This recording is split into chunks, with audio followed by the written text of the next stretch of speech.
અભિયાન ચલાવાઈ રહ્યું છે। આ કડીમાં આજે સુરત ખાતે ભાજપમાં ભરતી મેળો યોજાયો હતો, જેમાં સુરત વોર્ડ 16ના કોંગ્રેસના પ્રમુખ 100 કાર્યકર્તાઓ વિવિધ પદેથી રાજીનામું આપી શિક્ષણ મંત્રી પ્રફુલ્લ પાનસેરેના હસ્તે કેસરીયો ખેસદાણ કર્યો।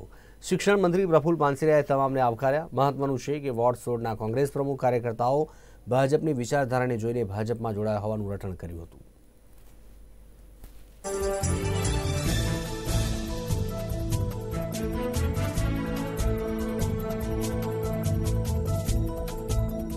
નરેન્દ્રભાઈ મોદી સાહેબની વિચારધારાના વિકાસની વિચારધારાને લોકો સ્વીકારી રહ્યા છે, ત્યારે વોર્ડ નંબર 3, 16, 17 બધા જ વિસ્તારના કાર્યકર્તાઓ જે કોંગ્રેસ આ તમામ લોકો યુવાનો નરેન્દ્રભાઈની વિચારધારા સાથે જોડાવા માટે આજે જ્યારે ભારતીય જનતા પાર્ટીમાં સપોર્ટ કરી રહ્યા છે, એમને હું હૃદયપૂર્વક આવકારું છું।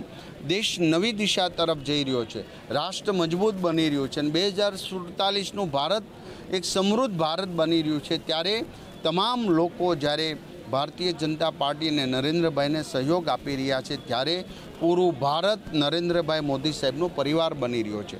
અહીં રાગ દ્વેષ વગેરે પર રહી માત્ર રાજનીતિ અને વિકાસની રાજનીતિ કરી રહ્યા છે, ત્યારે જ્ઞાતિવાદ, જાતિવાદ, પ્રાંતવાદ અને ભાષાવાદ આ બધાને દૂર કરીને રાષ્ટ્રવાદને જ્યારે આ યુવાનો સ્વીકારી રહ્યા છે, ત્યારે હું એમને વંદન કરું છું, એમને આવકારું છું।